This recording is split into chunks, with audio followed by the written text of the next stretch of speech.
Así comienza Peronismo sin gradualismo. Peronismo sin gradualismo. Un programa para el aporte a la reconstrucción nacional. Por la soberanía y la industria nacional, por la liberación y la justicia social, siguiendo el legado Perón. Por otro 17 dice: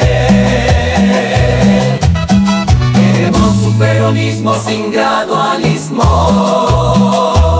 Con la Argentina que soñó San Martín, construyendo un futuro sin fin, gritamos con convicción y emoción. Queremos un peronismo sin gradualismo. Esto es Peronismo sin gradualismo. Hoy vamos a trabajar en el primer programa, es el 0, el 1, vamos a trabajar un tema que es fundante, si se quiere, del ciclo que inauguramos en este momento y que pretendemos sea importante para el movimiento popular. Verán que es un programa peronista, somos militantes peronistas, además de comunicadores, por supuesto, porque quien está acá ejerce esta cuestión. Ahora, nosotros pretendemos en este programa debatir cosas vinculadas a la nación, a la soberanía. Y en particular vamos a arrancar entonces preguntándonos ¿qué es una nación?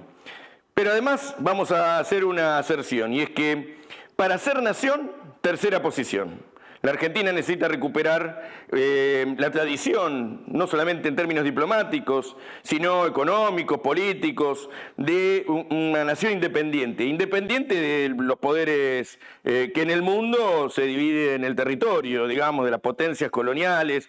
Perón nos hubiera puesto rojo en hablar de imperialismo. Por el contrario, el peronismo identificó desde el comienzo, en Braden o Perón, la contradicción principal. Así que nosotros estamos desde esa época con Perón enfrentando a Braden, por supuesto no solamente el imperialismo norteamericano, sino británico, que a lo largo de la historia ha definido que la Argentina tenía que definir ser nación. Así que diremos entonces que la Argentina tiene que recuperar la tercera posición. La dirigencia peronista, una parte de la dirigencia peronista y mucho de la dirigencia de la política liberal, se alinea en Estados Unidos, asumió desde los comienzos una parte de la política argentina, la doctrina Monroe, aquella que decía América para los americanos, y diremos también que en este ciclo estamos viviendo bajo un gobierno que tiene un presidente que gusta flamear, sacarse fotos, ponerse una escarapela con la bandera del Estado sionista de Israel.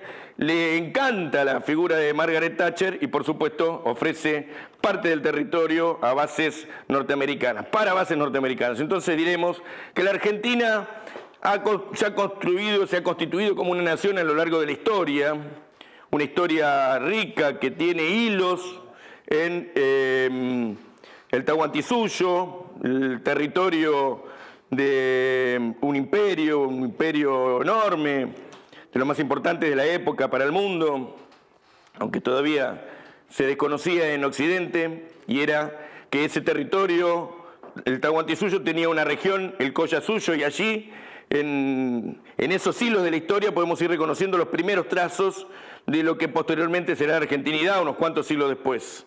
Así que la colonia, luego de la conquista, ocupa y va generando en ese territorio gobernado por el Inca un aparato administrativo, institucional, que va sirviendo para colonizar.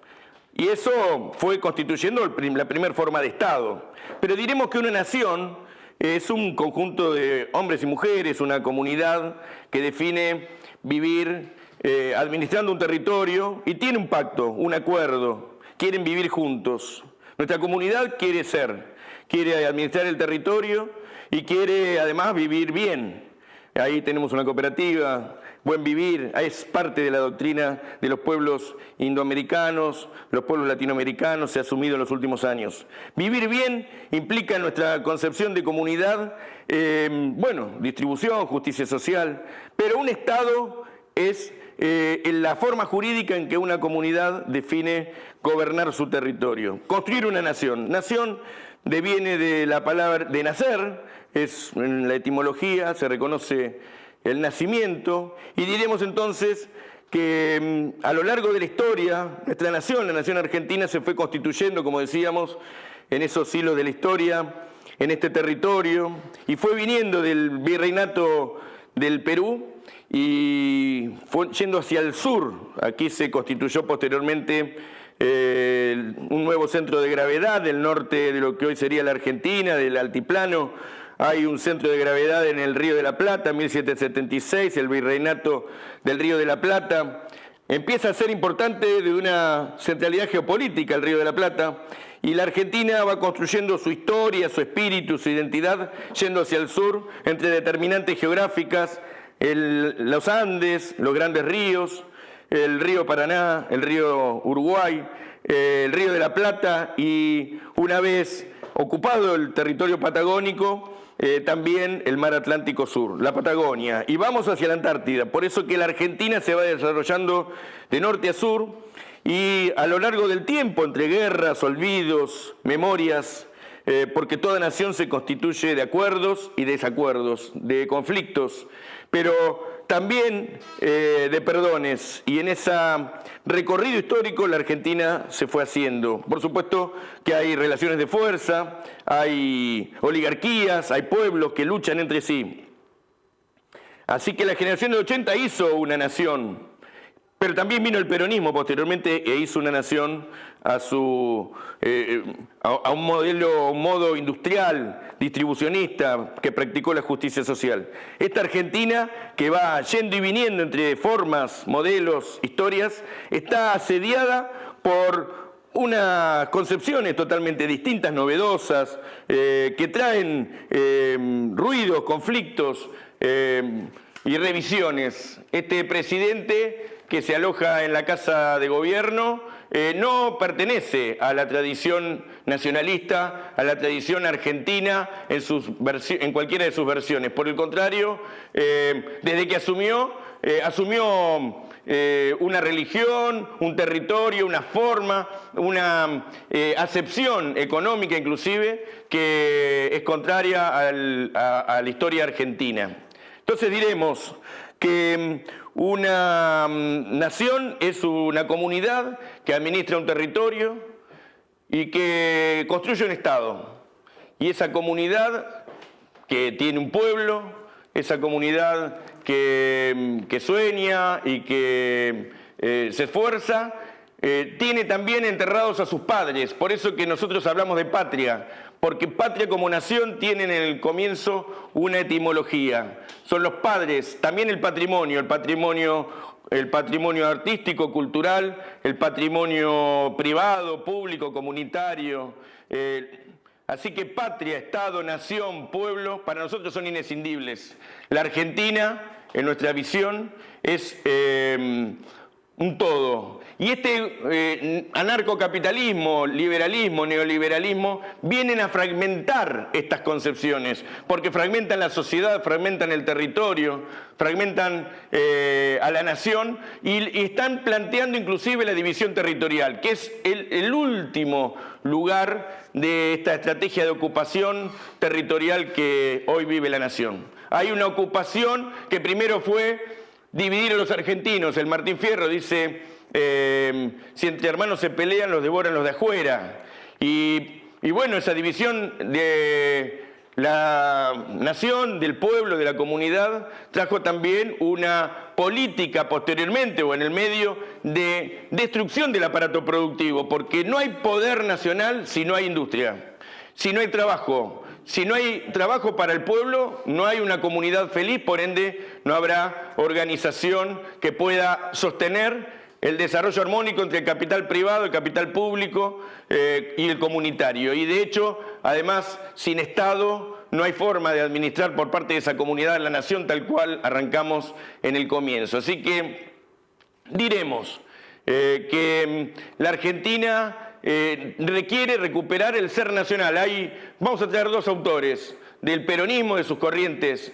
Juan José Hernández Arregui, que nos planteó que el ser nacional es esa comunidad cultural que le da entidad, identidad y espíritu a la nación. Y diremos, como decía el gallego Álvarez, que pueblo, nación, patria, espíritu, religión son componentes de una misma nación. Por ende, diremos entonces que la Argentina tiene que recuperar la tercera posición porque hay una política interna que se relaciona con la política exterior. El proyecto de división de la nación es un proyecto del imperialismo, un proyecto colonialista, neocolonialista. Diremos que salimos de la colonia y entramos en el neocolonialismo con la hegemonía del capital británico allá en el siglo XIX. Estas nuevas formas de neocolonialismo nos traen nuevos desafíos. Vamos a escuchar al coronel Baños, que es un coronel del ejército español, jefe de inteligencia en su momento, que nos trae elementos para una geopolítica, porque dentro de un rato vamos a hablar de geopolítica, que es la política determinada por los accidentes geográficos y por la territorialidad. Y vamos a escuchar al compañero, al amigo Horacio Tetamanti. Le advertí hace un rato, y lo vuelvo a hacer, que lo voy a presentar como un jaureche de la época, porque todo proceso revolucionario, tenemos que construir la revolución justicialista, requiere de identidad y requiere de pensamiento estratégico para construir una nueva nación. Ahí hay una gran pelea por las rutas, porque hasta ahora mismo, ¿quién dominaba todos los mares, todos los océanos, todos los puntos de paso obligados, se llaman los choke points en los mares, sean canales naturales o artificiales? Estados Unidos con sus flotas, las 5 flotas que ahora mismo mantiene activas, poderosísimas, y controlaba absolutamente todo, y controlar los mares y los océanos significa controlar más del 80% de todas las mercancías que transitan en el mundo. Pero ahora ya llega con la ruta de la seda, que son 3 rutas, la marítima, la terrestre y la digital de China, y China compite también en el mar con Estados Unidos. Y parte de lo que está pasando, no todo, parte de lo que está pasando en el Mar Rojo también está relacionado con esas rutas de la seda o las rutas marítimas. Fíjate si está todo relacionado, porque al final tú sabes que la geopolítica y la geoeconomía van de la mano. Teníamos recién al coronel Baños, coronel del Ejército de Tierra Español, del conjunto también a cargo de inteligencia durante un tiempo, un hombre que nos interesaba escuchar porque escuchar un español que habla de los pasos nos va a servir para hablar del Canal Magdalena.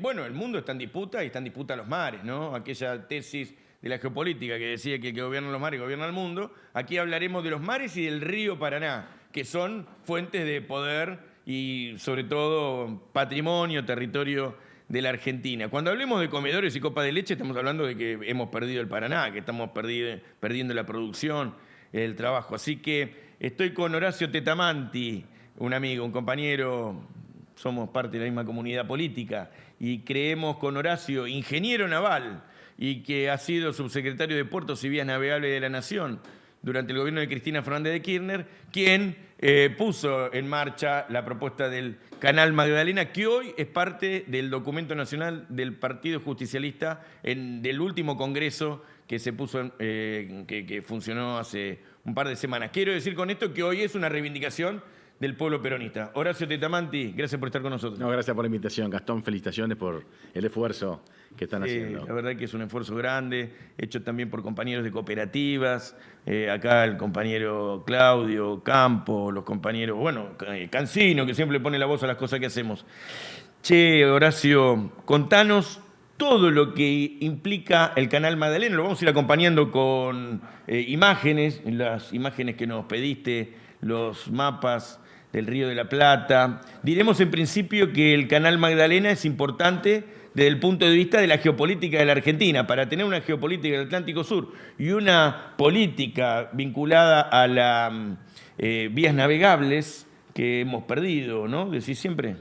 Sí, mira, la verdad que el Canal Magdalena empieza a tomar una cantidad de vectores que son complejos, ¿no? Porque lo que fuera en su momento una respuesta técnica a una cuestión, digamos, de la navegación, empieza a sintetizar una cantidad de situaciones que la Argentina empieza a aflorarse como ya dramáticas, ¿no es cierto? Vos, en tu editorial, usaste una palabra que yo, digamos, siempre la pongo en la mesa, ¿no? Que es la fragmentación.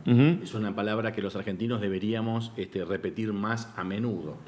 Yo tengo, digamos, la idea, y con muchos otros compañeros. Cuando la mencioné pensé en vos, además. Ah, bueno. Es verdad, siempre me decía hay que hablar de la fragmentación. No, digamos, en términos de que bien vos lo señalás, la fragmentación como una estrategia de sometimiento, una vieja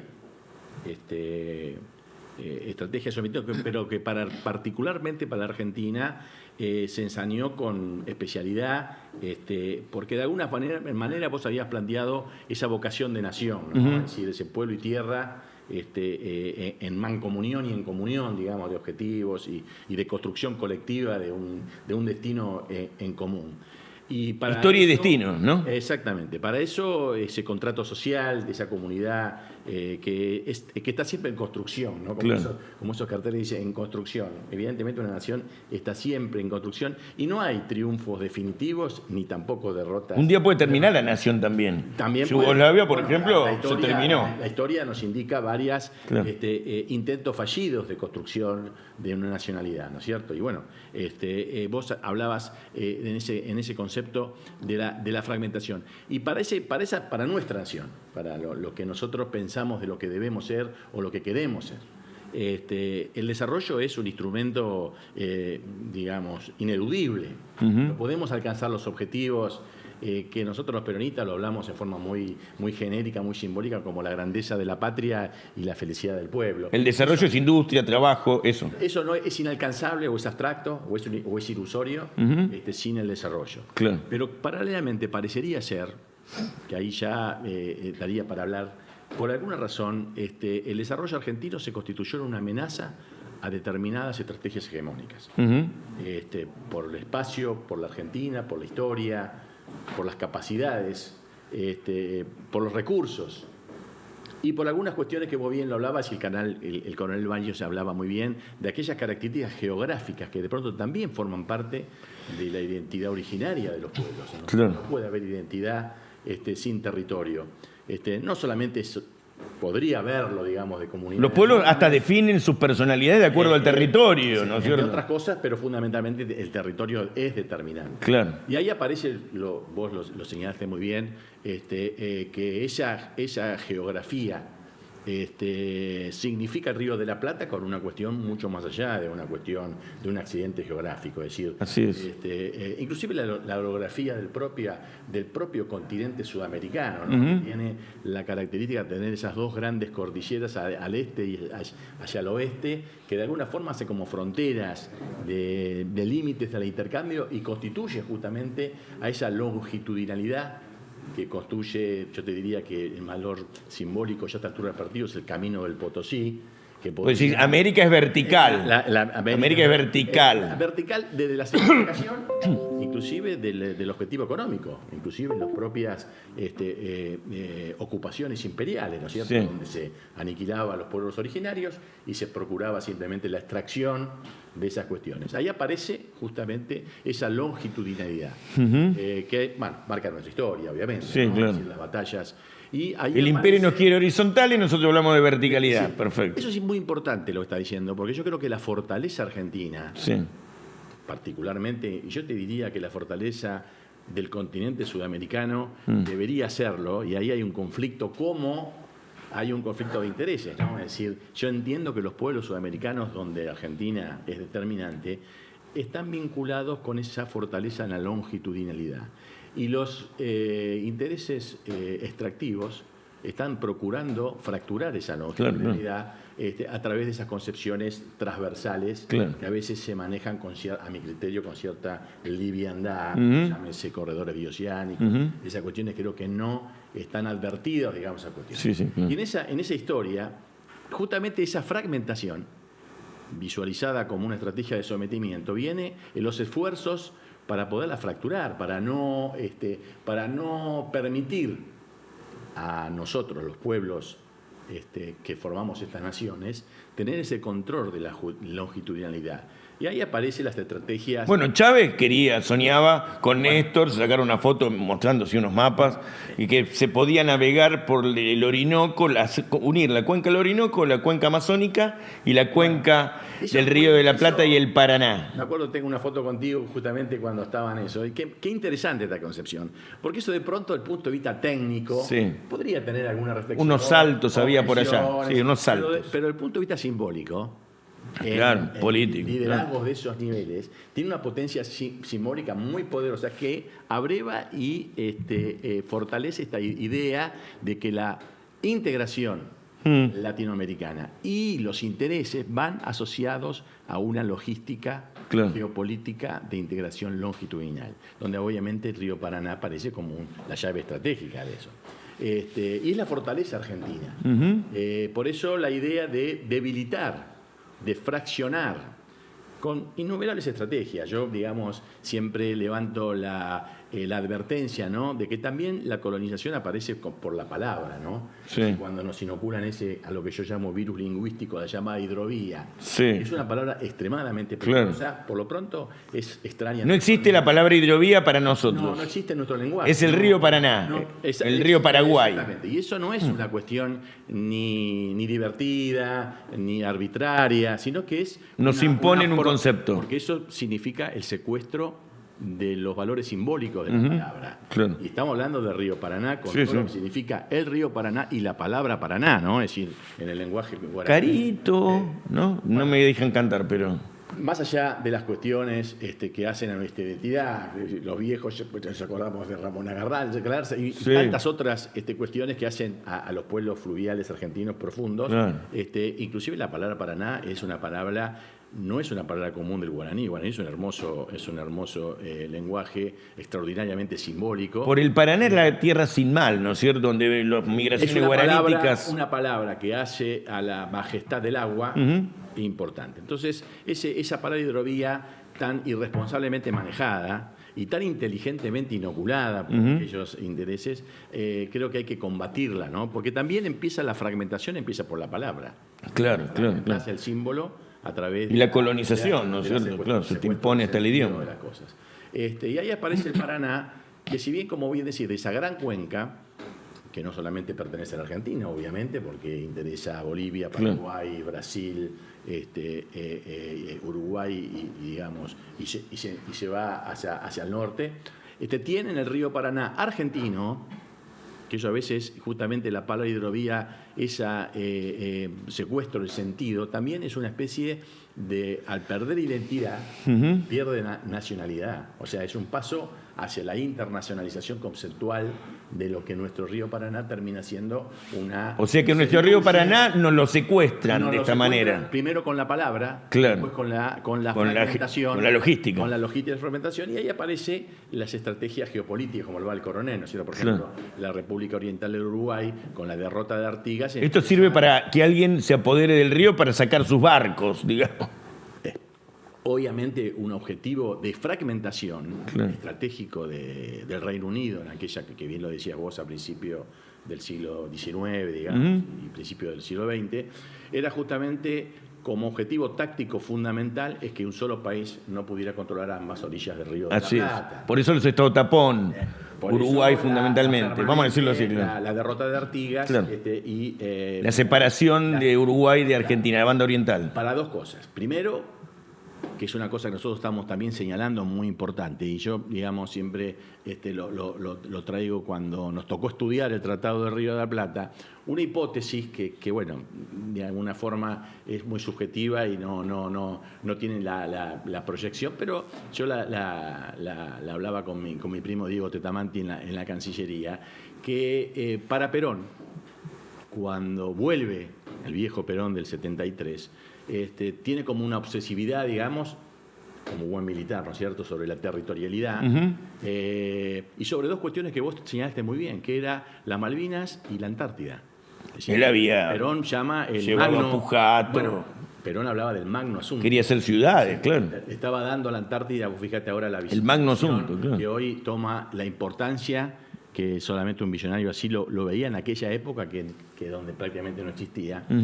Y la conclusión, como estudioso de la geopolítica, y abrevando de la historia de los ingleses, que más allá del conflicto que podemos tener, hay que estudiarlo porque son palabras mayores, son los maestros, porque, digamos, Inglaterra no fue un imperio militar, fue un imperio logístico, fundamentalmente. La fuerza militar era para consolidar. La Compañía de Indias, claro, inventaron la vuelta un imperio de los barcos. Una flota que ocupaba, era una flota que protegía y precedía a una flota comercial, digamos, estaba subordinada a la flota comercial. ¿No? Era una ocupación militar a la usanza española, digamos. Tiene otra visión. Y ahí siempre decíamos que el Tratado de Río de la Plata es una pieza extraordinaria, ¿no? Es decir, desde el punto de vista jurídico internacional es uno de los pocos casos donde un conflicto de esta importante, a veces se olvida que la Argentina tuvo inclusive episodios de intercambio de fuego entre fuerzas uruguayas y argentinas por el conflicto de Río de la Plata. Acordate la posición del canciller de Carlos Pellegrini, ¿no? de Ceballos, cuando reivindicaba la teoría de la costa seca, es decir, reivindicaba para Argentina la soberanía del Río de la Plata hasta la línea de base sobre la República Oriental del Uruguay. Lo salda, pero no lo salda con una división. ¿Quién lo salda? Salda Perón. Perón salda ese conflicto que es hace poco, digamos. Claro, 73, ¿no es cierto? Ahí sale la Comisión Administradora del Río de la Plata. Claro, pero lo que es el mensaje del Tratado de Río de la Plata, que se estudia, es elemento de estudio en las universidades europeas, inglesas, digamos, norteamericanas, es que se salda no con una distribución del territorio en conflicto, sino con la reconfiguración de un espacio común. Claro. Es un mensaje extraordinario. Una administración compartida. Claro, de una resignación simultánea de soberanía hacia una tercera forma compartida en el caso del Río de la Plata, la Comisión Administradora, que realmente es un tema muy importante. Ahora, ¿por qué inmediatamente, digamos, que saldó el Tratado de Río de la Plata, que es un debate, si Perón había sido ingenuo, si había sido muy generoso, si nos dejó hipotecas, digamos, para el futuro? Yo creo que no. Yo creo que las hipotecas que eventualmente se pudieran haber nacido por el Tratado de Río de la Plata fue por la ineptitud y por el retroceso argentino, porque si hubiera habido, digamos, una trayectoria argentina de lo que era, acordemos, lo que era Argentina en el año 73, ¿no es cierto? Claro. Prácticamente una potencia... Un PBI de los principales del mundo, claro. Del mundo, no hubiera habido tal... No, las hipotecas no son consecuencia del Tratado de Río de la Plata, sino son una consecuencia del fracaso de la política argentina. Porque inmediatamente después de ese tratado del 73, rápidamente Perón va hacia las cartas reversales, donde ya prácticamente estaba definido un camino de recuperación de la soberanía de Malvinas. A nosotros nos tocó formar parte del operativo del Mar Rosul en el 74, que fue la ida. Ahí ganaste una regata. Ahí ganamos la primera regata, que estaba conformada parte de esto. Pero volviendo un poco a la cuestión, porque se habrían tantos temas, ¿no? Evidentemente la historia indica que el Río de la Plata es la base para pretender o proyectar intereses al sur. A las Islas Malvinas y a la Antártida. Los ingleses lo tienen claro, con Montevideo. Absolutamente. Ellos saben que parándose en Montevideo... Esta teoría que parece tan simple, que además nuestra historia nos enseñó que la dirigencia superior argentina lo tuvo en cuenta.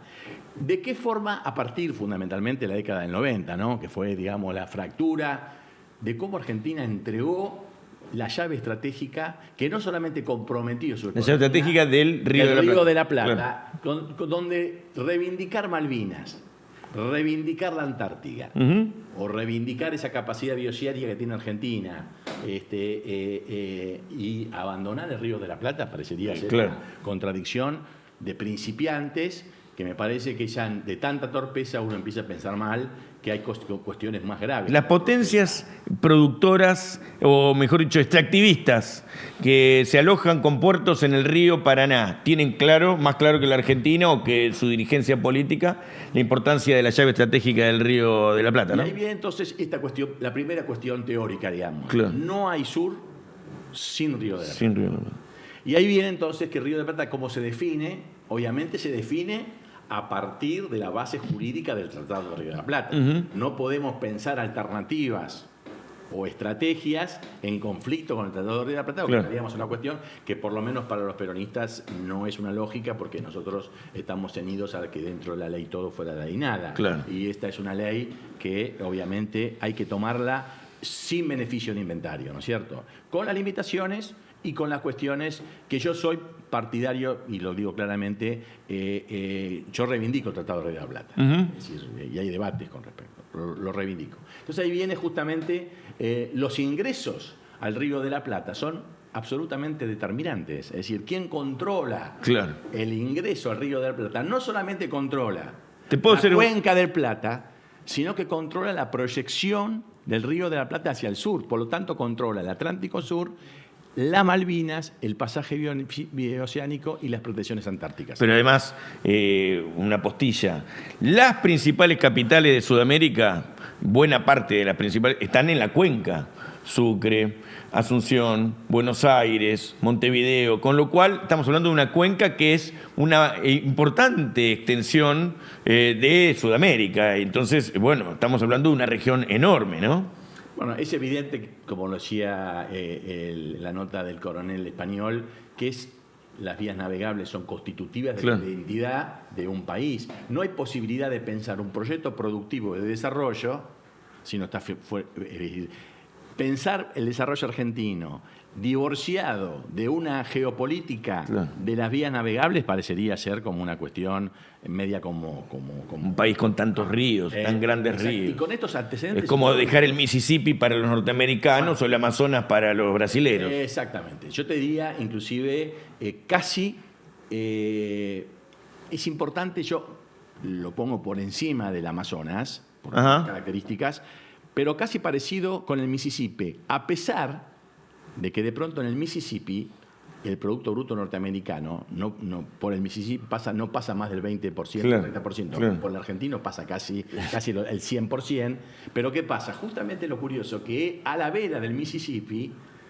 y en el contexto de los primeros desarrollos norteamericanos y los conflictos entre la industria, el extractivismo del algodón del sur esclavista, se dio justamente esa confrontación de modelos.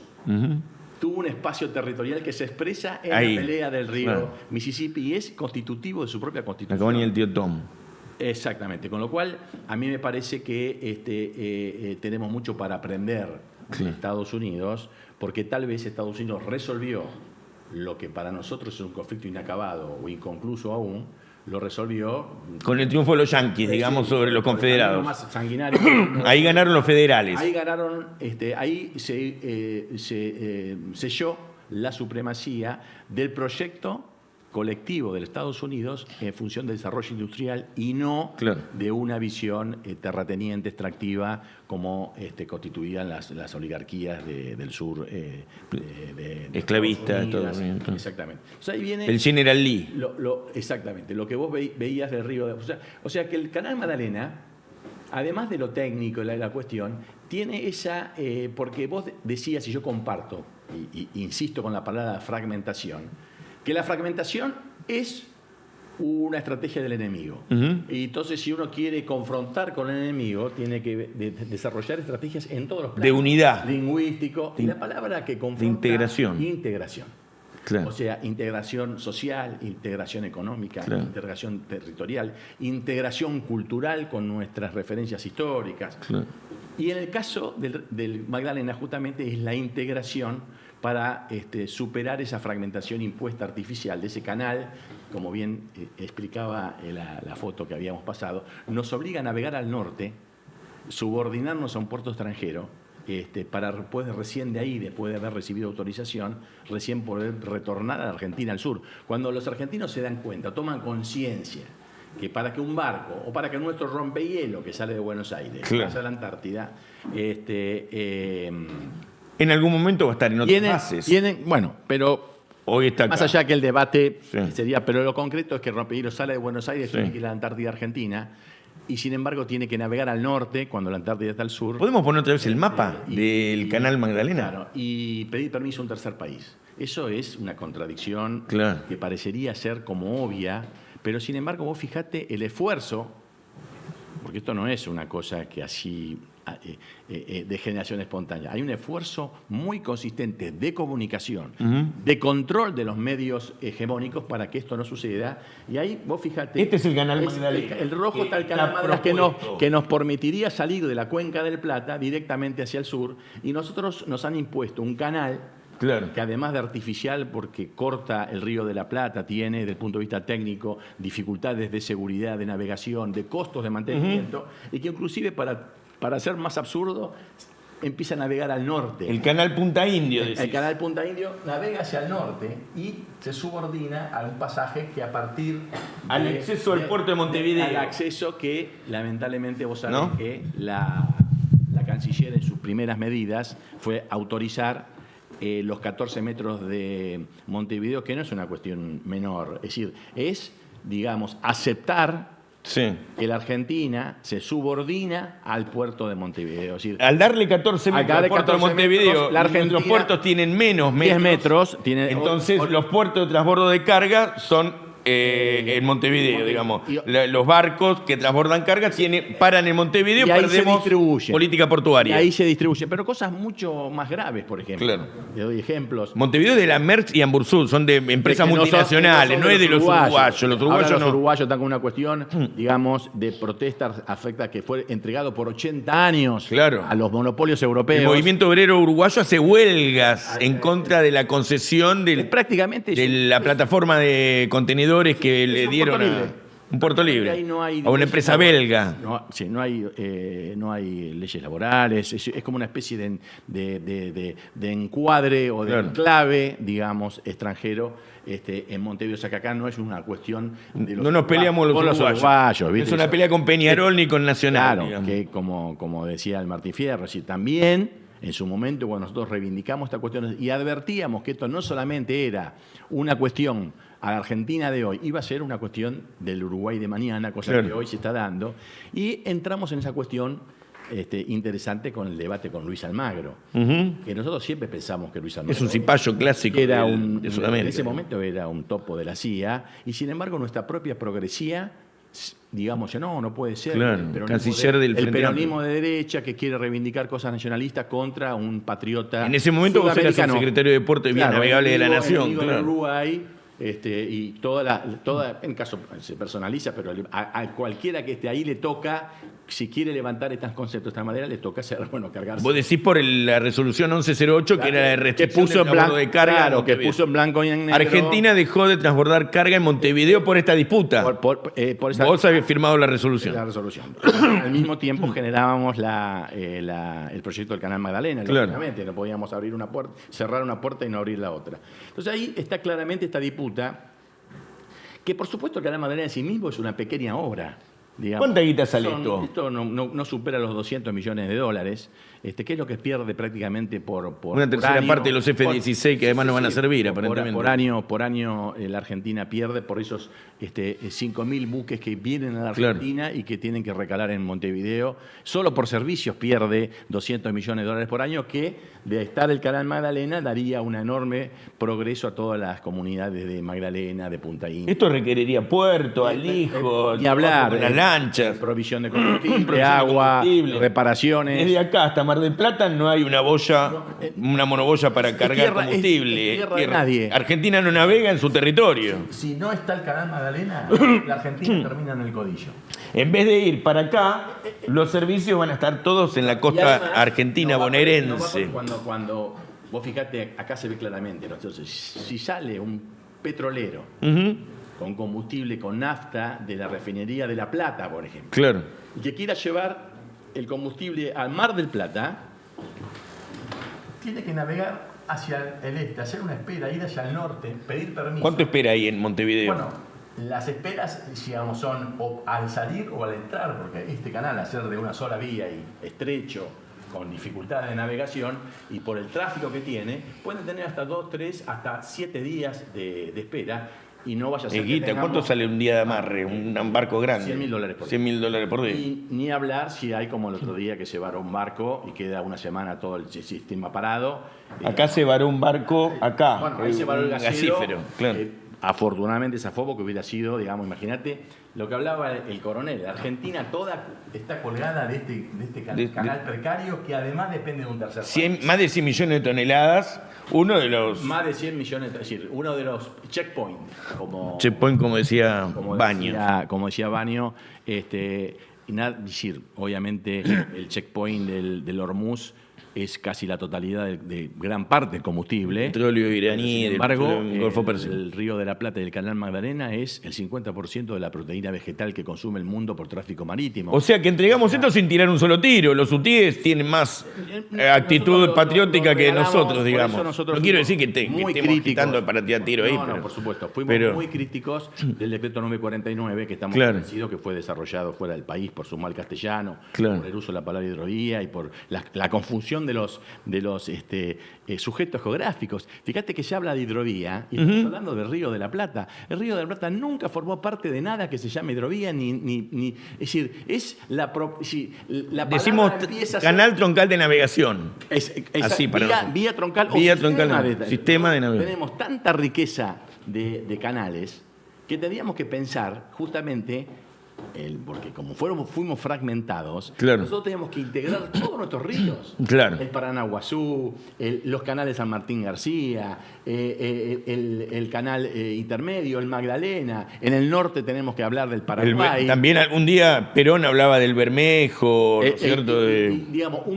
Pensarnos con un sistema de integración que nos permita integrar la Argentina, hoy fragmentada por una vía de navegación o por un sistema de navegación que fue impuesto por los intereses extractivos que buscan la fragmentación. Y el sistema ferroviario también es parte de una logística que se integra a las vías troncal de navegación, que es parte del comercio exterior que la Argentina perdió, porque ya la Argentina, al no controlar el comercio exterior, no controla los precios. Quiere decir que la logística extractivista de navegación más la logística ferroviaria en manos de capitales extranjeros nos deja a nosotros inermes en la estructura de precios, en el costo de la comida de los argentinos, ¿no? Claro, vos fíjate que esto es nada más que la navegación es la que te permite controlar el comercio exterior. Claro. Y el comercio exterior te permite administrar las divisas. Y las divisas son el fomento o el fundamento de una emisión monetaria. O sea que la soberanía monetaria está fuertemente vinculada con la soberanía. Me estás tirando a la mierda la teoría de la oferta y la demanda, porque vos decís que nuestra estructura de precios está atada al comercio exterior. Pero toda la vida nos mintieron. Pero te quepa la menor duda.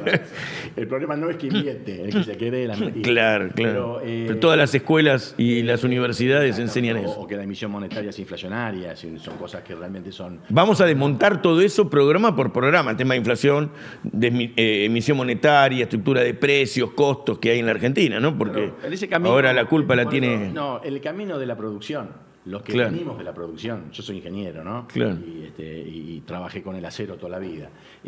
Son las tres grandes columnas. La energía, la logística y la moneda. Si el Estado no maneja los tres pilares de la producción, no hay proyecto nacional de desarrollo y está todo concatenado. Si son las tres grandes cuestiones donde el Estado argentino no puede estar bajo ningún punto de vista ausente, ni en asegurar la energía productiva, ni quedarse fuera del control logístico y, por supuesto, de la moneda, ¿no es cierto?, del financiamiento de la producción. Esa es la concepción de la moneda como la que tenemos nosotros, ¿no? Vamos a volver en algún momento a construir una Argentina que planifique su economía y no que quede librada al capital, sobre todo al capital no tanto nacional, porque aquí los que planifican la economía por parte del capital son los capitales extranjeros y las grandes potencias. Así que vamos a agradecerle a Horacio que ha estado con nosotros, lo vamos a invitar a otros programas, nos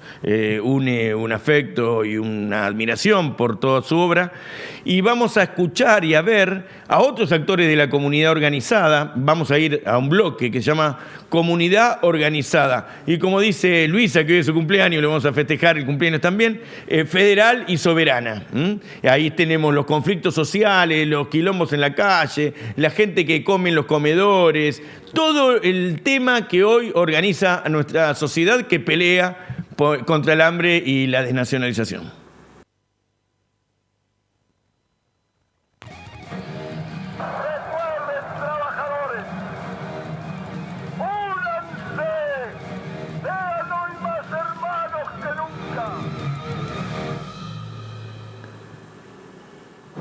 Así comienza el bloque Comunidad Organizada. Comunidad Organizada. Soberana y federal. No vamos a permitir que rompan la organización comunitaria. Escuchen a Peluca, ¿eh? Este es el secretario general de la UTEP. Para tener a nuestros pibitos Un pibe joven, cada uno de los barrios populares. morochito, laburante. Porque esa organización Es un joven, único que ha va a dar mucho que hablar, tiene mucha fuerza. Reemplaza al gringo Castro. Y en la movilización, Nahuel, estoy con Nahuel Silva, estamos ensayando sobre una cosa que queremos poner en marcha, que es un bloque que exprese los conflictos, las cosas que se hacen en el territorio. Hoy tenemos pocos, pero vamos a ir incorporando durante las semanas. Este es el conflicto de las universidades, Nahuel. Sí, ahí vemos el conflicto en las universidades que están siendo víctimas del ajuste brutal que está llevando. Viene una marcha federal. Viene una marcha federal el 23 de abril. Sí. Que va a culminar en Plaza de Mayo con lectura de documento, donde movilizan los movimientos populares, Todo el mundo va a ir. la comunidad educativa, el pueblo. Una gran movilización viene. Conjunto. El gobierno quiere pararla, está haciendo ofertas. Hay tantas asambleas que eso va a terminar en una gran movida federal de ocupación de plazas, facultades, etcétera. Fíjate que hay distintas tomas de distintas. Esto es la UBA. Esto es la UBA, se están plegando centros de estudiantes de universidades privadas. Ujú. Es un dato. Las escuelas también de las universidades, escuelas secundarias y primarias también entran ahí. Esto, ferias, vos siempre nos rompiste las guindas con el tema de las ferias populares, la organización de espacios de comercialización. Espacios de comercialización, ahí estamos viendo en la ciudad de Corrientes, hay una gran red de producción y comercialización popular. ¿Qué venden? Artesanías, comidas, venden plantas de la agricultura familiar, hay plantines en las ferias. Así es, ahí estamos viendo la producción textil. Mirá, ahí hay alimentos. Todo llevada adelante por compañeras, una red textil de compañeras muy importante. Veíamos plantines, veíamos alimentos también. Alimentos. La calle, falta de alimentos. Hay hambre en la calle. Las paredes hablan. Quisimos ponerlo de las grafitis porque es un clima de la resistencia, del conflicto que hoy expresan los actores de la política enojados con esto que parece casi una dictadura, ¿no? El gobierno de Milei. Sí, tal cual. Vos sabés que cada vez se ven más pintadas. Sí. Pablo Moyano. Escuchá lo que va a decir. Presidente de la Nación. Dijo de Kicillof, presidente de la Nación, si Dios quiere, dice. ¿Por qué es importante y lo pusimos acá? Porque hay que alguna fuerza o propuesta política que ordene el campo opositor, sino la oligarquía con la fortaleza del gobierno central dispersa las provincias y genera su plan. Ahí estábamos viendo una declaración en la provincia de Buenos Aires, porque el gobierno de la provincia de Buenos Aires homologó la paritaria del sindicato de camioneros y bueno, la disputa estaba con Son liberales, pero no homologan los acuerdos privados. Así es. Bueno, pero ahora viste que quieren regular los precios. Sí. Ahora viene una frase, pero no.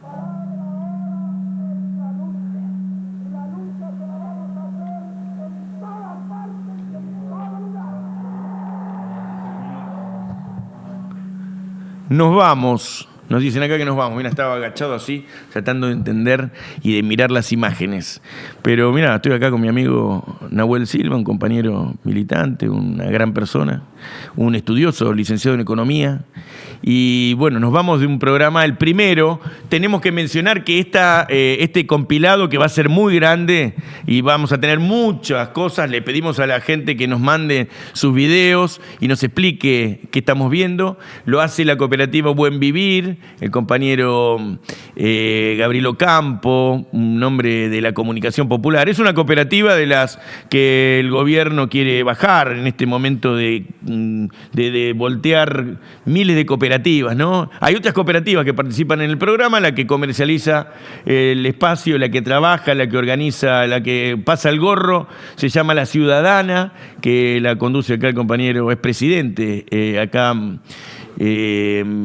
Claudio Mora, y también está una cooperativa, la de Marcelo Cancino, en este momento no recuerdo el nombre. ¿Cómo se llama la de Cancino?